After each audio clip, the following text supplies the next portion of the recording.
Steve Jobs, Elon Musk, Warren Buffett, Bill Gates, Ted Turner. Success leaves clues, kids.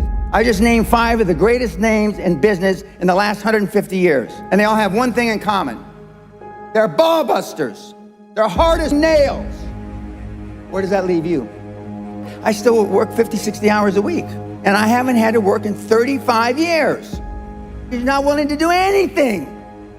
You're not willing to sacrifice anything to be a high-performance person. I don't want to be like that. No, most people don't. I want to be liked. Yeah, well, see, you want to fit in. I'm the only speaker that you're ever going to hear that really, with all his heart, doesn't give a shit. If I leave here you liking me, I did something wrong.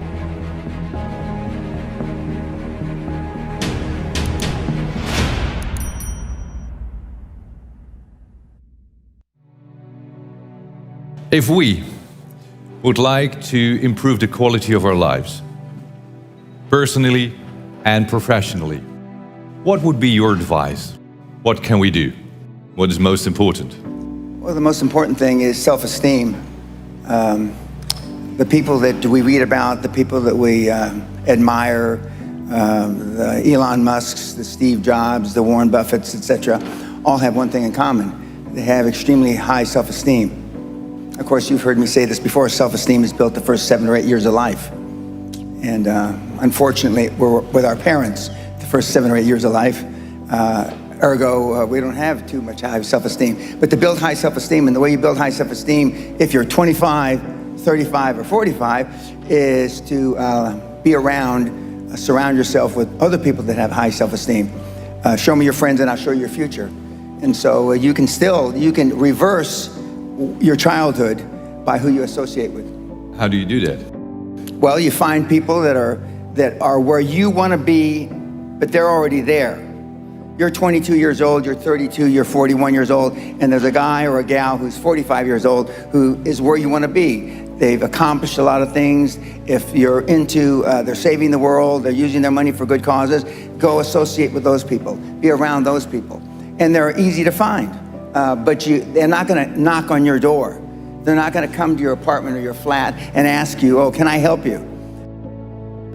And the best tool I've ever seen, it's like it was designed for this, is LinkedIn. It's the best social media tool for what we're discussing. And you can find these people. Now just remember, everybody that's on LinkedIn, all the, 20 million or whatever people that are on LinkedIn are all there for one reason.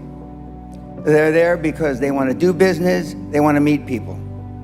Unlike some of the other social medias like Facebook or Twitter. But I mean, LinkedIn, they're there for a common purpose. They have a common bond. They have a common goal. They want to expand their horizons, and it's a great tool. I had self-esteem. I didn't know till I got grown up and was an adult that everybody didn't have self-esteem. I didn't understand that. I didn't realize that everybody didn't have self-confidence. I didn't realize that everybody didn't have self-worth. Gallup did a poll in 2016, worldwide, 87.6% of all the people on the planet. We'll just round it off. 87% of everybody that walks the face of the earth, 7.65 billion people, are unhappy.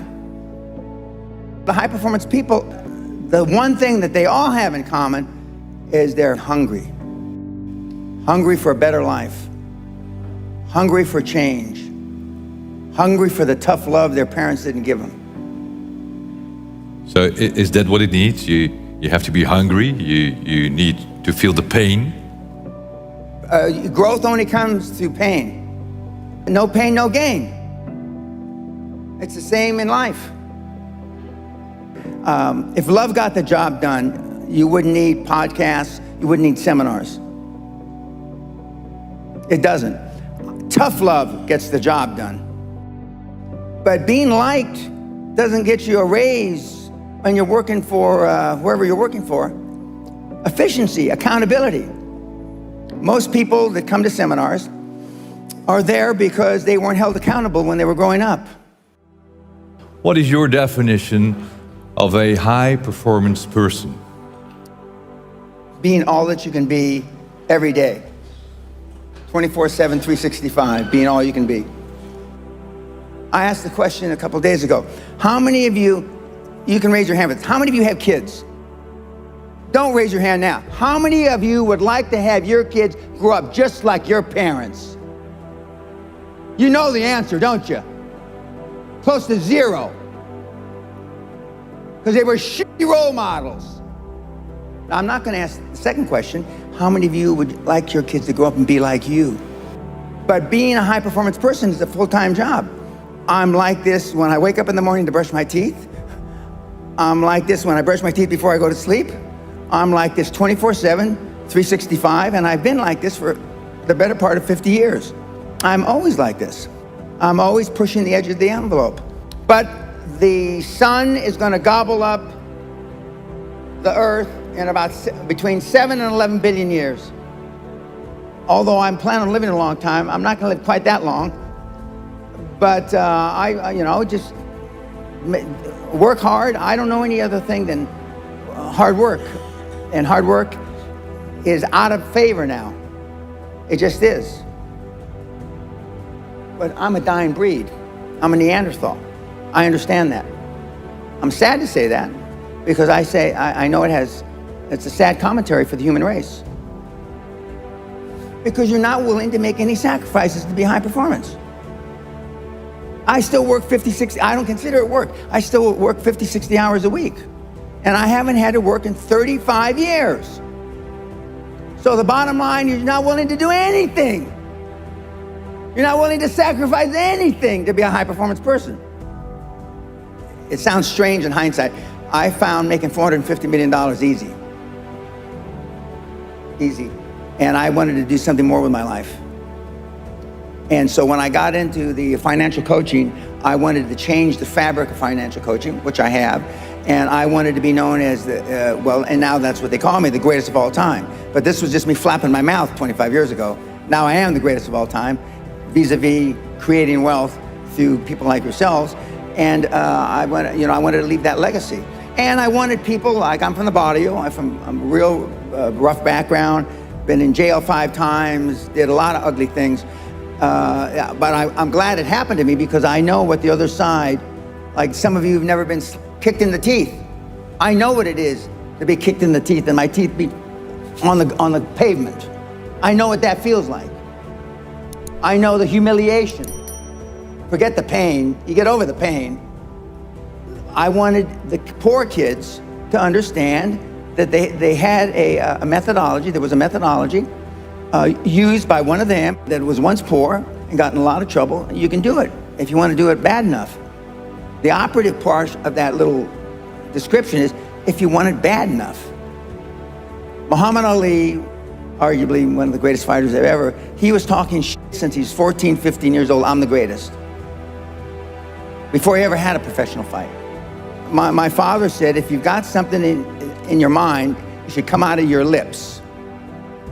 The squeaky wheel gets the grease. And you've been taught all your life not to ask. You've been trained, keep your head down, don't embarrass yourself, don't embarrass the family, don't say things that may not happen. And I do just the opposite. I tell you to set goals beyond your lifetime. I tell you to set goals as soon as humanly possible. When kids come to me, they want to make 1 million, 10 million, and then when they've made 100 million, they say, Mr. Pena, we would have never, ever dreamt that we could create 100 million until we met you. You will never exceed your highest expectation. You will never exceed your highest, craziest thought. Never. That's a guarantee. But kids, you can have whatever you want.